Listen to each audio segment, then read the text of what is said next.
En estos días, Ucrania en tres tiempos, y de Ucrania es que queremos hablar, Ilan, contigo, porque es un momento complejo, sin duda, una situación que ha ido subiendo de tono, que lo que hace algunos meses era muy lejano como idea, hoy coloca a nivel internacional un grado de tensión muy grave. ¿Qué sucede en estos tres tiempos de Ucrania? Mira, gracias por la invitación, Carmen. Encantado siempre estar contigo. Gracias, Ilan. En primer lugar, eh, el fin de la Guerra Fría no parece tener fin, ¿no?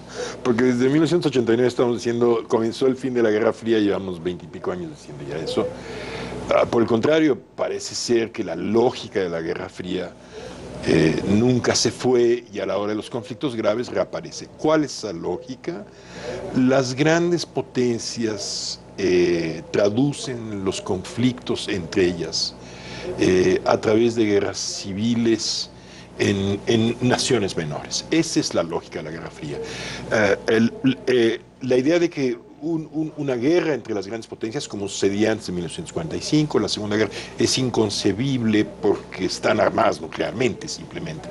Pero sí traducen, así como durante los 60 tradujeron sus problemas a través de Vietnam, Guatemala, etcétera, es a través de las pequeñas naciones, de guerras civiles locales, donde esas grandes potencias se enfrentan, y es el momento de Ucrania en que sucede este fenómeno. Entonces, la Guerra Fría no se fue, parece ser el formato básico incluso de la guerra. Lo grave es que sucede en la zona de seguridad, ni más ni menos que de los dominios de Moscú, en la zona de adentro de seguridad de los dominios de Moscú, y ahí viene el segundo tiempo, ¿verdad? El segundo tiempo es que tenemos una crisis en Ucrania, en donde yo creo que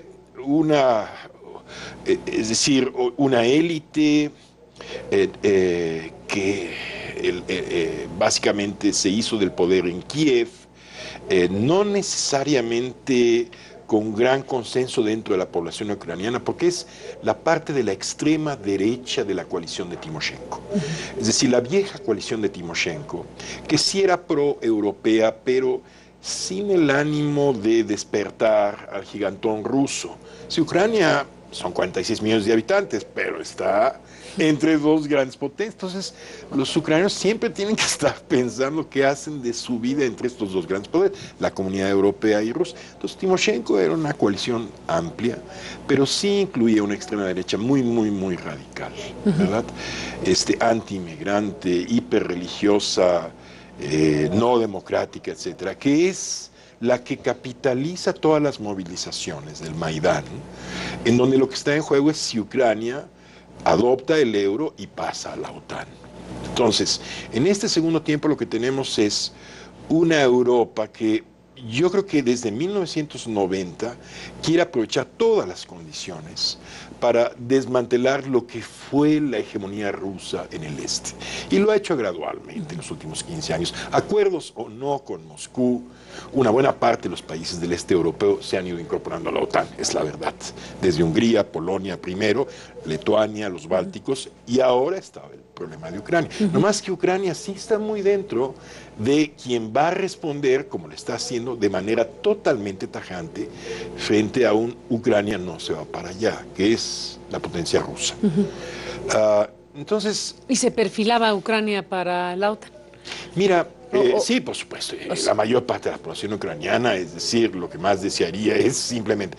Ahora, aquí hay un problema de tiempos, como dice el artículo, porque lo que se veía muy atractivo en los 90s, que era la propuesta europea, en el 2014, para una buena parte de los ucranianos de clase media, no se veía ya tan atractivo, y eso lo ves en encuestas, etcétera.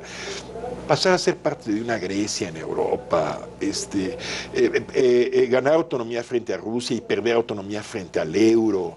Había un cuerpo de empresarios y de clase media relativamente que sabía lo que estaba haciendo, y ya Europa tampoco.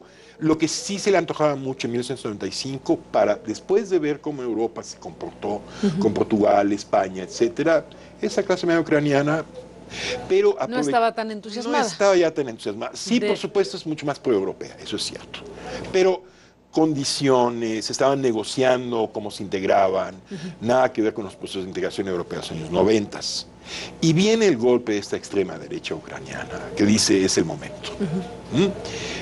Y entonces, frente a esa extrema derecha, que es radicalmente, si nos vamos por Europa, una Europa que no sabe decir en un momento radical, no, vamos a hacerlo con calma, gradual, sino que quiere aprovechar un nuevo momento para desmantelar la hegemonía rusa. Y yo creo que son esas situaciones donde cada potencia cree que es el momento de que puede hacer avanzar su posición, en donde se pueden perder los equilibrios, ¿verdad? Que ese es el riesgo mayor. Ese es el riesgo. ¿Qué significaría, a ver, traduce la frase que acabas de decir, perder los equilibrios? ¿Qué escenarios hay? Bueno, la primera pérdida de equilibrio es una guerra civil terrible dentro de Ucrania. ¿Que eso terrible. ocurriendo ya? Ya empezó.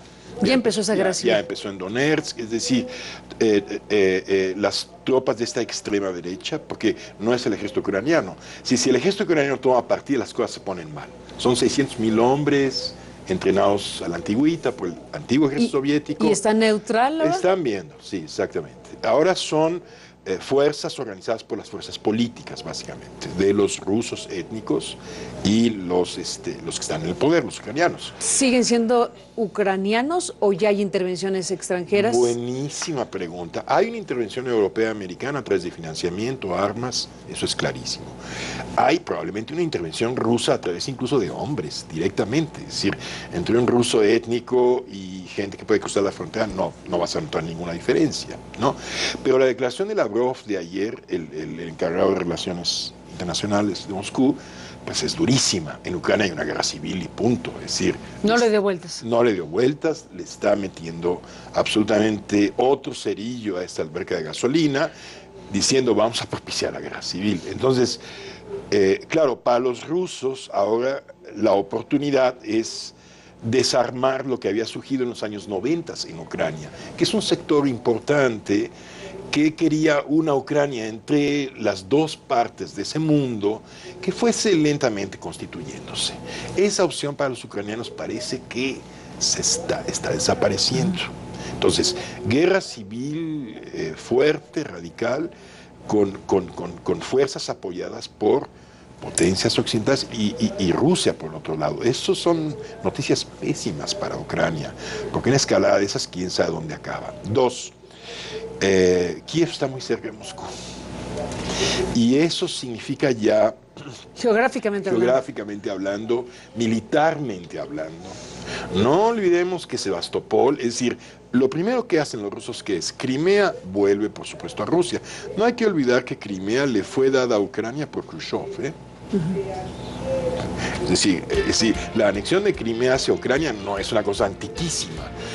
Ucrania fue una... Pero en tiempos de la Unión Soviética. O sea, era toda la lógica. Sí. Déjame interrumpir un segundo, Ilan. Regresamos en la conversación después de la pausa. Sí.